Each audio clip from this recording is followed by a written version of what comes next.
അമ്മേനെ 10ാം ക്ലാസ് കൊണ്ട് ജയിച്ച് ഫസ്റ്റ് ക്ലാസ് മേടിച്ച് നിർത്തി. അതോടെ പഠിത്തം.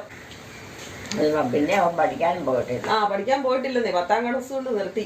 പിന്നെ കുടുംബത്തിലെ ഓരോ കാര്യങ്ങൾ നോക്കി ചെയ്യാം. കൊച്ചങ്ങൾ നോക്കി ശരിയോ നോക്കി പോവാ.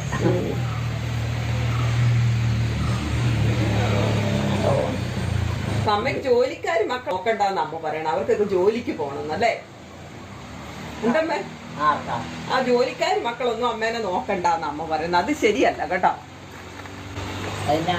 ആ ജോലിക്കാർ മക്കളൊന്നും നോക്കണ്ടെന്ന് പറഞ്ഞ എങ്ങനെയാ ശരിയാണ്? ജോലിയുള്ള മക്കളെ ഉള്ളു, ഇങ്ങനത്തെയുള്ള എല്ലാ കാലത്തും ജോലിയുള്ള മക്കളെ ഉള്ളു. അവരമ്മ അപ്പനെ ഉപേക്ഷിച്ച് പോവാന്ന് പറഞ്ഞാൽ നടക്കണ കാര്യം വല്ലതും ആണോ? പിന്നെ അവരെ ആരാ നോക്കുന്നേ?